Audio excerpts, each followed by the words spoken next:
ఈరోజు జూన్ 8వ తేదీ ప్రపంచ సముద్ర దినోత్సవం జరుపుకుంటున్నాం. మహాసముద్రాలు సుమారు 70% మన భూభాగాన్ని ఆక్రమించి ఉన్నాయి.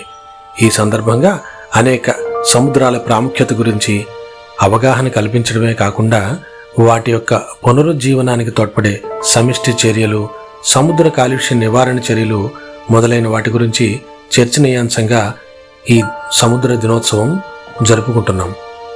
తొలిసారిగా ఐక్యరాజ్య సమితి వారు 1992లో ఒక సదస్సు ఏర్పాటు చేసి సముద్రాల పరిరక్షణ చర్యలు చేపట్టాలని తీర్మానించారు. ఈ సముద్రాల వలన భూ వాతావరణం అంతా కూడా చాలా సమతుల్యమైన శీతోష్ణ స్థితి ఏర్పడడానికి ఉపయోగపడుతోంది. అదే నిర్ధారణ చేశారు ఆ సమావేశంలో. ఇంకా చాలా దేశాలు వ్యర్థాలని నౌకల్లో తరలించి సముద్రాల్లో వేసి కలుషితం చేస్తున్నాయి.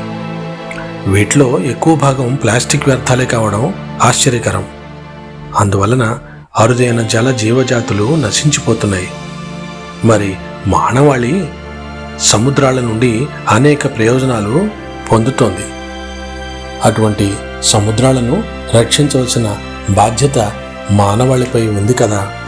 ఎందుకంటే సముద్రాలు బాగుండాలి, వాటితో పాటు జల జీవరాశులు కూడా బాగుండాలి అనేది ఈ సముద్ర దినోత్సవ నినాదం మరియు ముఖ్య ఉద్దేశ్యం కూడా.